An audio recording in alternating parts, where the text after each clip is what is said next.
Oh, ladies and gentlemen, it is Monday night. Welcome to Cageside Live with your boy Eddie Law. Brought to you by KCHPress.com. All right, appreciate you guys joining in. If you're in the comment section, say what's up. It's an interactive show, so put your opinions up. I'll put them up on the screen. We'll shoot the shit, go back and forth, have some fun tonight. Nice and little quick one here. A little bit of a recap of UFC 280, and then we'll look ahead to UFC Vegas 63. I lost count. It's Calvin Kattar against Arnold Allen, which is honestly a great fight. On paper, of course, as well. But those guys always bring it. Then, of course, we'll talk a little bit of Bellator, a little bit of Jake Paul and Anderson Silva. And I want to say there's like something else, but there's so much stuff going on this weekend. It's like hard to even keep it straight. So, SJ was good, my guy. So yeah, let's talk UFC 280. So this last weekend, UFC 280, a lot of people complaining that it didn't. Some people told me that it sucked, which I don't buy. Right? I mean, come on, how is it going to suck? Like the card was stacked. Now, did it live up to the hype and all the hype it was getting from us, from the UFC itself? The UFC promoted the hell out of this card. They've been promoting UFC 280 from like 3 cards ago, right? Like they've been promoting it like crazy. It's gonna be this great card, it's gonna be insane, all this stuff. You got a bunch of decisions and stuff, very few finishes and everything. One of the arguments you can make on that is that it's such high level stuff. It's hard to finish something that's as high level as you. Like for example, Benil Dariush and Gamrot, Mateus Gamrot, that was a high level fight. And so I'm not surprised I'm gonna now a little surprised Benil didn't knock Gamrot out with that monster left hand he did when his back was on the cage. And he just countered with the left like bomb and dropped Gamrot like he was a friggin' toddler. That was like he threw a child to the side with a left hand. I said, give me my W. He still took the W in the decision and everything. Look, Gamrot's a hard guy to finish, first of all. But Benil is usually the guy that finishes those hard to, that could finish those hard to finish guys.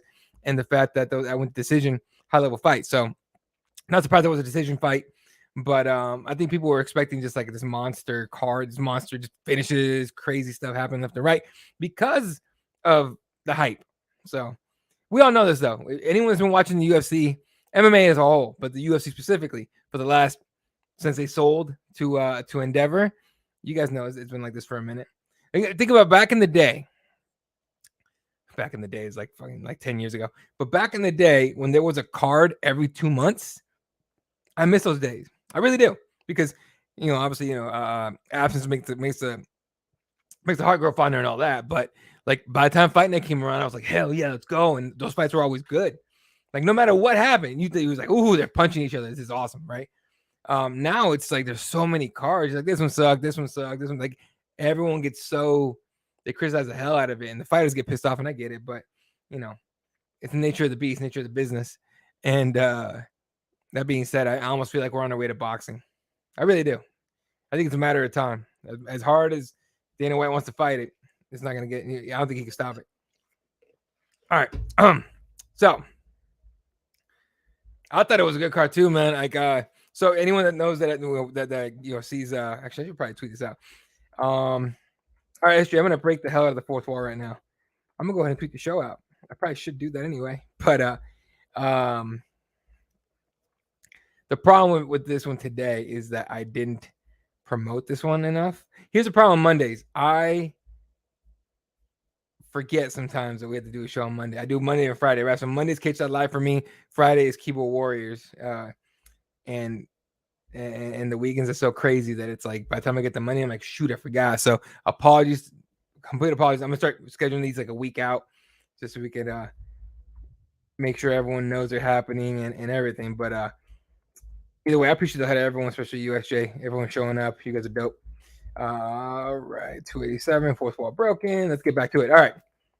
If anyone knows how to live tweet the cards, pay-per-view cards. And by the way, I'm gonna try to get back to the like the fight campaigning stuff. That one I did not for the 280, but the one before. That was a hell of a lot of fun. I enjoyed that way more than I thought I would. And I think I'm gonna go back to that, but more for pay-per-views than anything, because you can watch the fight night cards on ESPN Plus, right? You can be, I might do it for that too, who knows? But the pay-per-view cards are hard to catch for a lot of people. They don't want to buy the pay-per-view, or they're alleged I don't even know what to call it. Their alleged other stream isn't working great. So you guys get a little bit of like play-by-play what's going on and everything. So I'm gonna try that out maybe the next one, but we'll see. I'll keep you guys posted on what happens here, but it will be on Cageside Press. Anyway, so live tweeting. When I live tweet a card, I don't have any volume on. For real. I have music on. That's it. Until it hits the ground. I do, for the most part, know what I'm looking at when it comes to jiu-jitsu, but I like to know what could happen, right? So I like to, especially when it's Rogan or it's a lot of people hate the Rogan thing, but when it's Rogan or other guys like DC does a decent job saying, all right, what he wants to do here, because it's the wrestling. So stuff like that, right? I like to be able to hear it. But what we got here?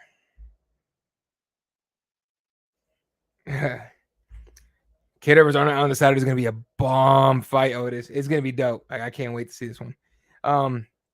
Anyway, let's go ahead and talk UFC 280 real quick. And anyway, so my whole point of that story was I don't listen to the commentary on fight night for the most, like 90% of it. I do watch the entire main card the next day, right? So if it's pay-per-view, I'll watch the entire main card the next morning before my kid wakes up. So I time to myself and everything, and I'll watch it. And I gotta say, I enjoyed it. I enjoyed 280. Pay-per-view portion was dope. It was cool. So but let's go really, really quick through the results here. Carol Rosa takes the decision win over Leland Landsberg. Fair enough. Muhammad Makayev, first of all, he got the finish late in the fight. Now, he was a little showboaty there and everything, but he came out, I think, today and said that he was sick. So this was like a 50% of him. That quote didn't work well for Usman, I think it was. He's like, oh, 10%. Like, really? Like, I get the sentiment, but don't say that. That being said, if he was actually sick, I get it. I just wonder if he could have stopped a very game Mountain Gordon, high-level black belt, that jiu-jitsu black belt. Hard to finish when he pulled it off. Armin Petrosian gets a decision win over AJ Dobson. I thought AJ Dobson could have done a little more in this fight, but he didn't shoot. There was no takedowns. Like, I don't know what he's trying to prove, but he should have taken Petrosian down. Maybe after maybe in the second round, second and third round, just take him down repeatedly, because Armin got confident when he realized he wasn't going to get taken down. So then, what else we got? Bubakar Nurmagomedov against how did John Anik say his name? Gaji? I apologize. Fellow with the Omar Gadziev name. Abubakar gets a decision win on that one.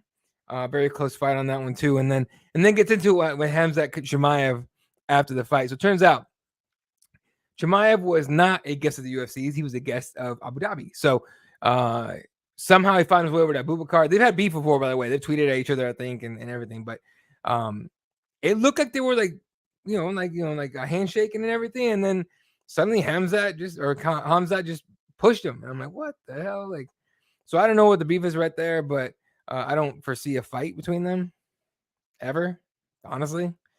But we'll see. Then Volkan Ozdemir takes the L here. Nikita Krylov gets the decision win, but I thought Volkan had him in the first round. When he didn't finish it, man, it was gonna be a long day. Kyle Bahalo gets a decision win over Mahmoud Muradov. Fair enough.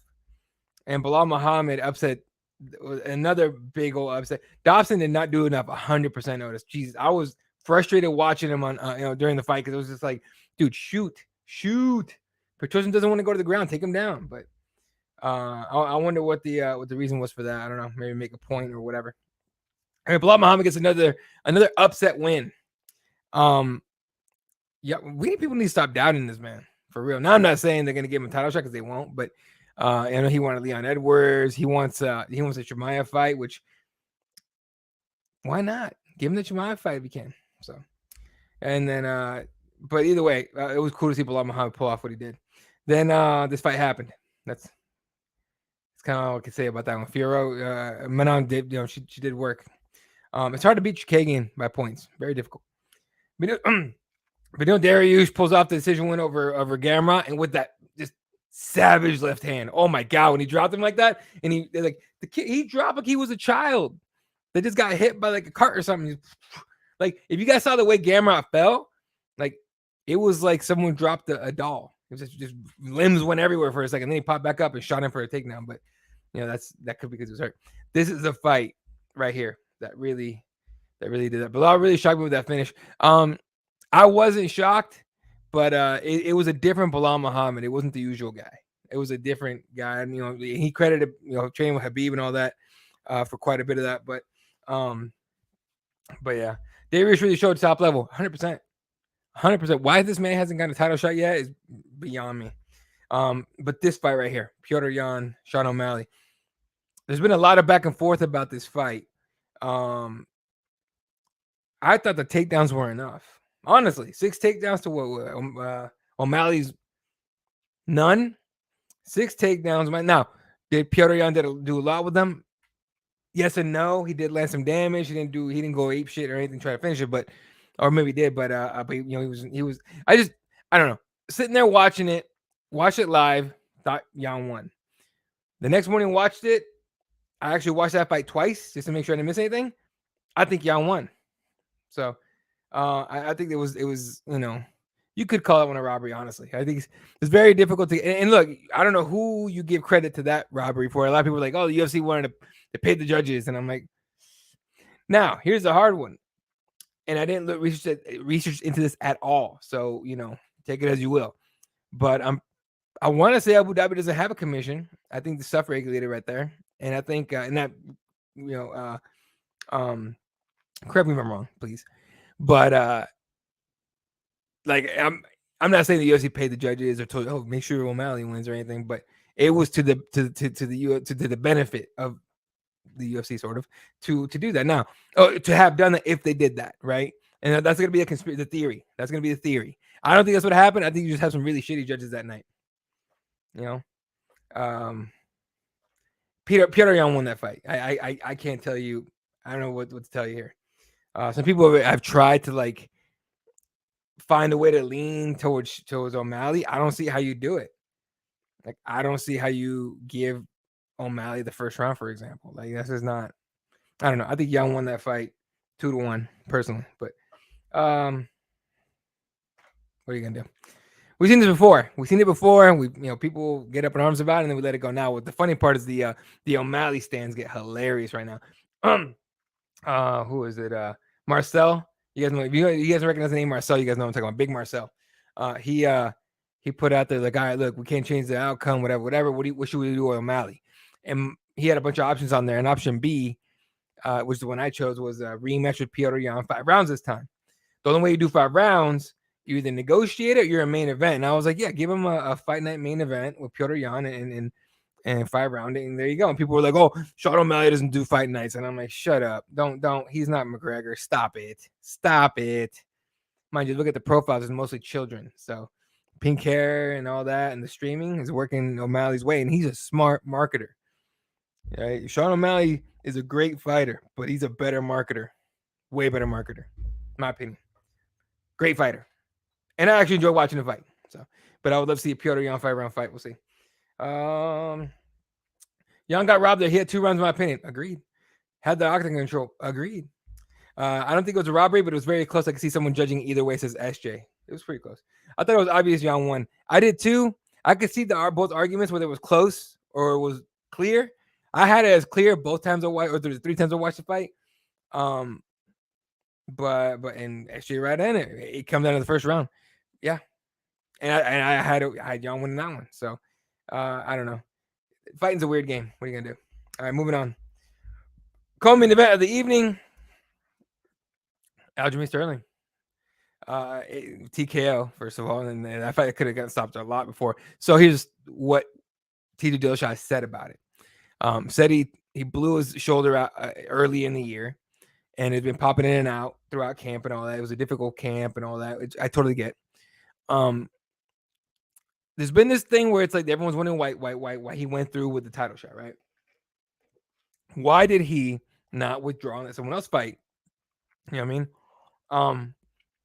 And I see the validity to that from the fan perspective, because you don't want to, for example, people that paid, they don't want to pay your, I think it comes up to like $84, I think, for each paper, which is fucking insane. But the Europeans are laughing at us like, yeah, we're up to 2 a.m, but we don't pay that. You guys win. I'd rather stay up late and watch fights than have to pay that much. But people wonder like why he didn't just give it the title shot, give it to somebody else and make a better fight. I get it, but if you're the fighter, we've seen before guys get injured and never get a title shot. Tony Ferguson, other guys get injured, they don't get title shots again. That doesn't come back around. It's not like they're like, all right, cool, you get the next one, just heal up and come back. No, it's a what have you done for me lately type of deal. So it's I get TJ wanting to make it happen, and he did say he talked shit about Aljamain Sterling's stand-up in order to try and trick him, I guess, into fighting stand-up emotionally, which I think would have given TJ a great chance. But there was no chance of him of Aljo not shooting for anything. Aljo wants to be a backpack, and it worked out. Now Aljo coming out and saying that now TJ's coming out saying this and that. It's like, dude, settle down. You won the fight. Like, I get it. People are gonna go at guys like Aljamain Sterling and troll him online and social media and all that, and I get it. But like, Aljo feeding the trolls is what's gonna keep the trolls coming. You know what I mean? It's like don't feed the strays. Like, he's feeding the strays.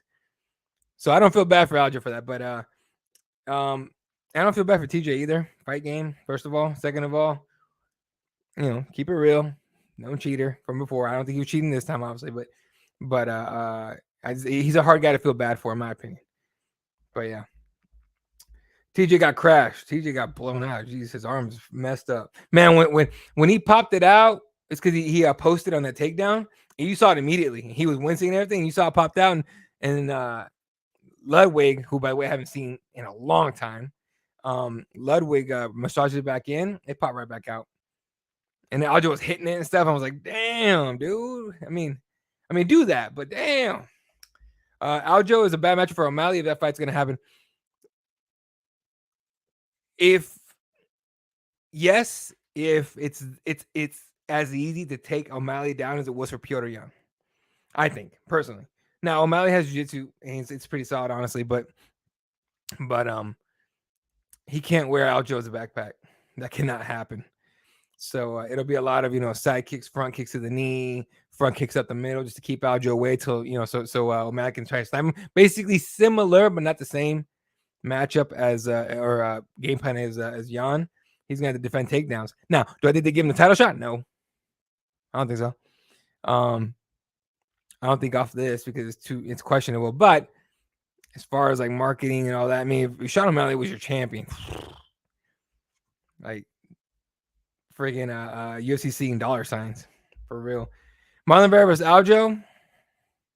I don't know why no one's talking about that. They should.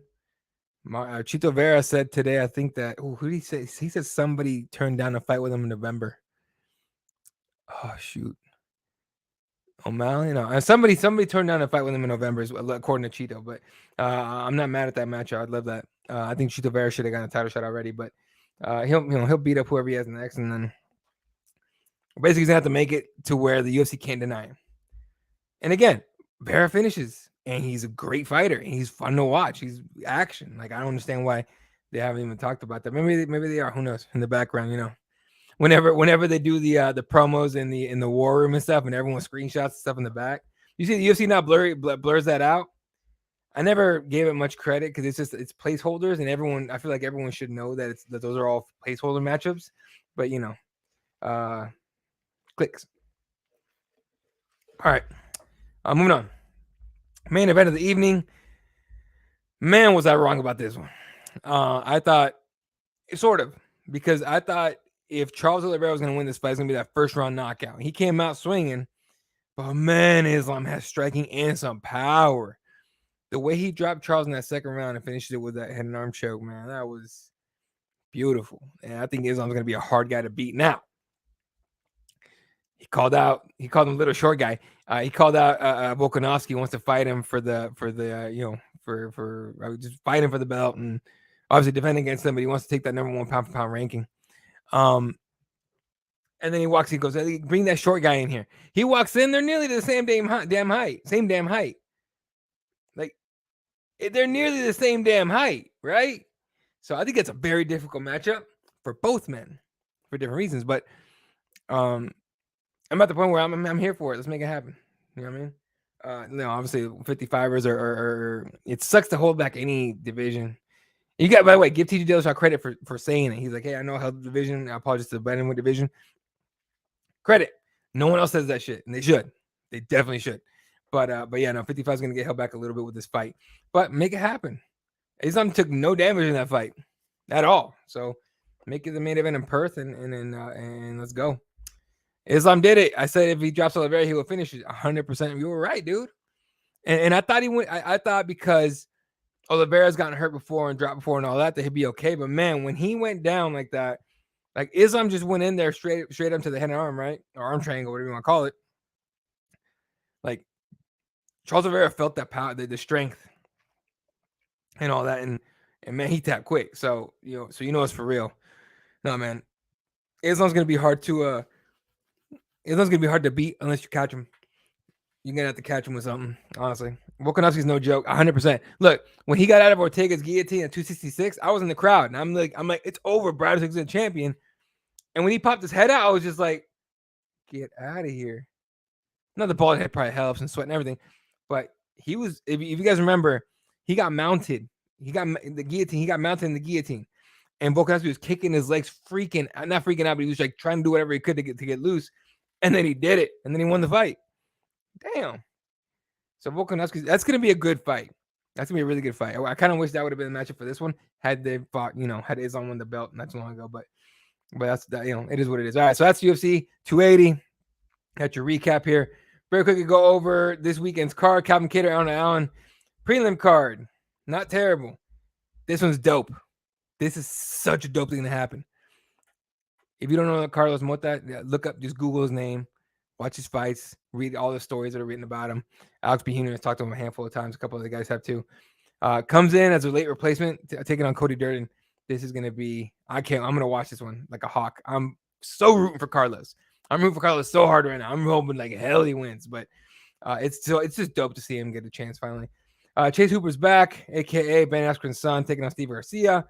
Joseph Holmes. This is a good fight too, and it's buried. Joseph Holmes against Young Park. Park is such a happy guy. It's really wild, but he's also like fun fighter. This is a great fight to have. Should be a little higher, if not on the main card. Weird to have Andre Arlovski in the prelims. I'll say that. Taking on Marcos Rogerio Lima. Yeah, that's the thing. Phil Haas against Roman Dolidze. Solid fight. I don't know what you guys think about those. Carlos Mota. Look him up. Islam versus Dariush. Ooh, for the belt. Obviously, they're going to do Volkanovski next, so Dariush gets screwed twice. But eventually, I'm sure. Especially if Islam beats Volkanovski. Definitely. To me, that's what fight you make. Dustin Jacoby against Khalil Roundtree. Jacoby's fun and Khalil Roundtree's a tank. Josh Fremd against Tresean Gore. Great fight. Although Tresean just tend to get a little tired, if I remember correctly. Waldo Cortez Acosta taking on Jared Vanderaa. Vandera's cool. Tim Means against Max Griffin. Tim Means, Dirty Bird's back. As co-main, the main event, Calvin Kattar against Arnold Allen. Big fight for the featherweight division.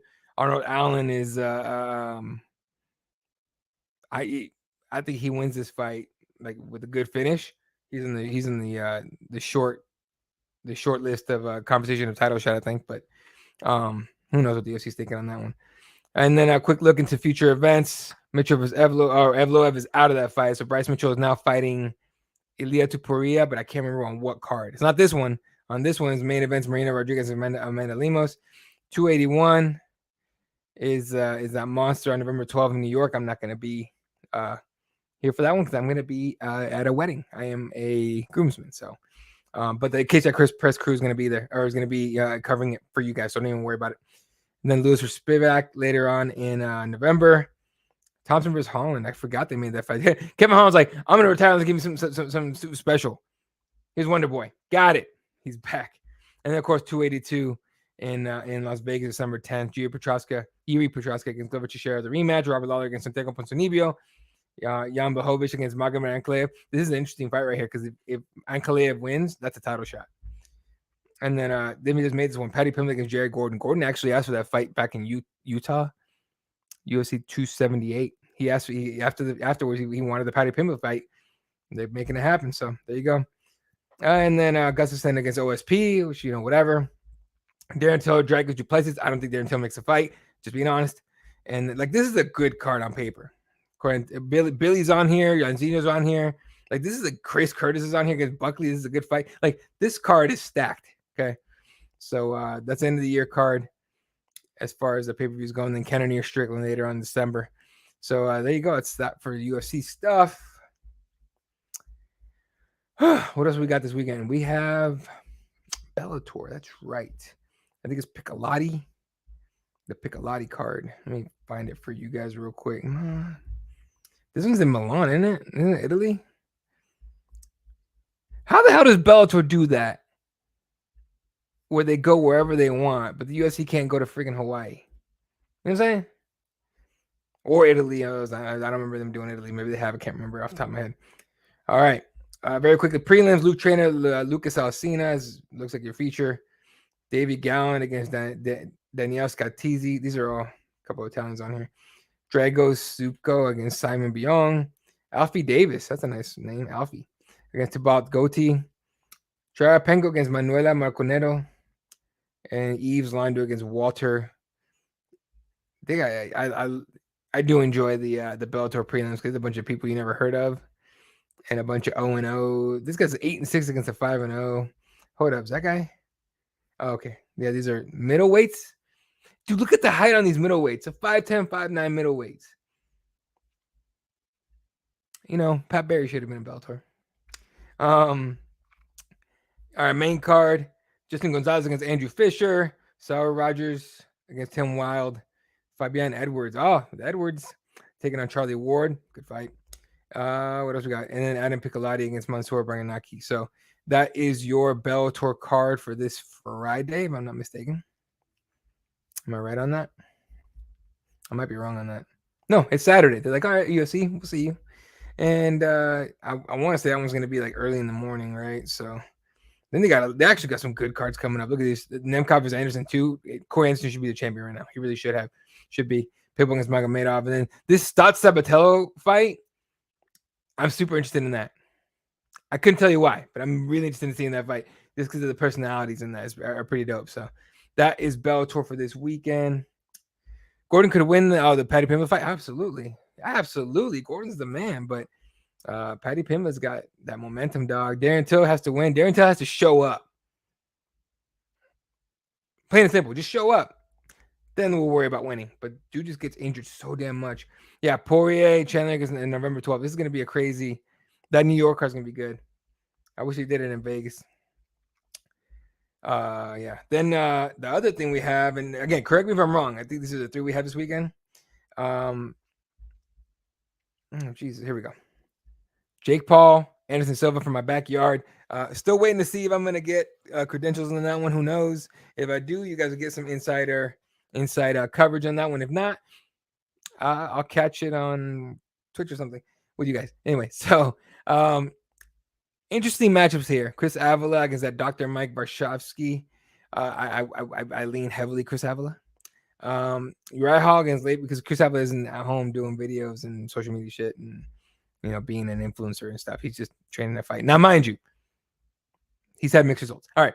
Then Uriah Hall against Le'Veon Bell. Le'Veon Bell knocked out Adrian Peterson. So a running back knocked out another running back, NFL guy, right? And then comes out and says, give me anybody. Uriah Hall. Yeah, whoever.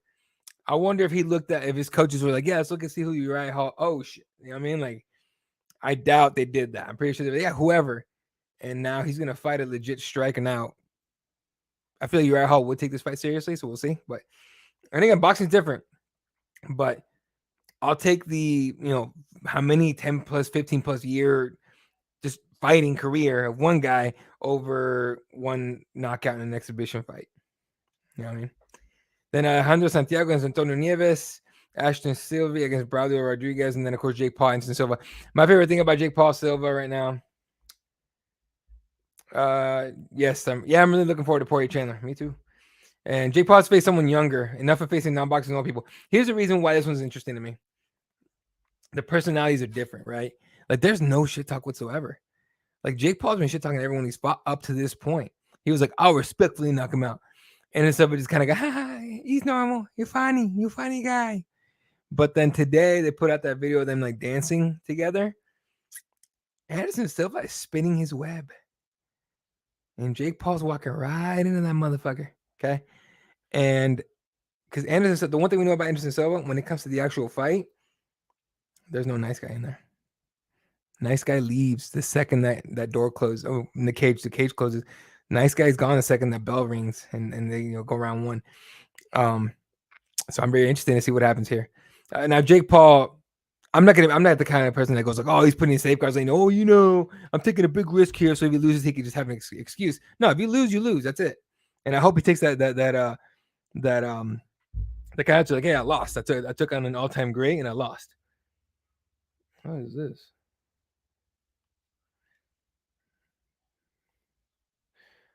I always get these weird emails, man. I get these weird ass emails about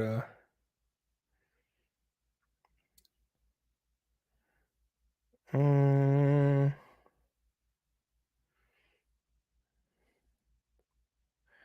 gonna have to look this one up. This is a weird email. Like everyone's doing these like weird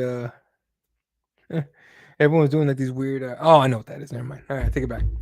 I get plenty of scam emails and stuff like that. I think everyone does, but like once in a while I look one, I'm like, yo, what the Anyway, lost your thought. But the point is this. If he loses to Anderson Silva, it is what it is. Right. And then after that, maybe take some time off and then he comes back and fights somebody else, whatever. But a lot of people are like really hoping that Anderson Silva knocks him the hell out. And we'll see. Jake Paul's a younger guy. His chin hasn't been destroyed or anything. So we'll see what happens. Anderson Silva, on the other hand, has been knocked out before a couple times. So it's an interesting fight. It really is.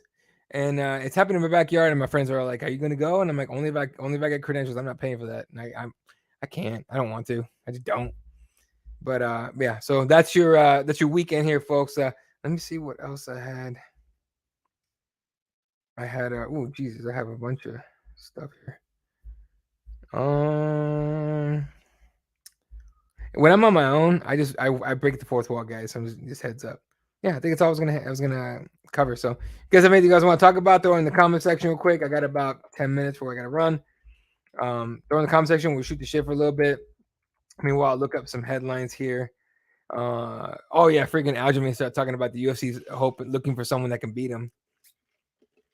O'Malley could be the guy, but who knows? What else was there? Oh yeah, Dada 5000 tried to get a bare knuckle boxing match in Florida, and they shut it down. Now, if you guys remember, the last time that man fought, he had a heart attack in the cage, so he almost died. So I don't. I'm not surprised. I'm a little surprised he even bothered to apply for one. But Florida was just like, yeah, no, we're not doing that. What else is there? Bryce Mitchell against Elieta Porias for UFC 282. Not mad at that at all. And then you guys seen the slap boxing thing the UFC's doing? I'm so curious. It's dumb as hell, but it's dumb as hell in terms of it's not real fighting, right? Like it's just slap fighting. It's like just slap. You just take turns slapping each other and see who knocks out who. So it's fun to watch in that aspect, but like how do I put this? I'm interested to see if any media goes to cover it, like any the big dogs, right? Like I'm super curious if they cover it because I think it's so stupid. I think it'll die off after a couple events, but who knows? I mean, Dana White might just he's got so much shit for it that I almost wonder if he's gonna be like, you know what, fuck it, I'm gonna keep funding it. I'm shoving it down your throats till you like it. So I'm curious about that for real. What else we got?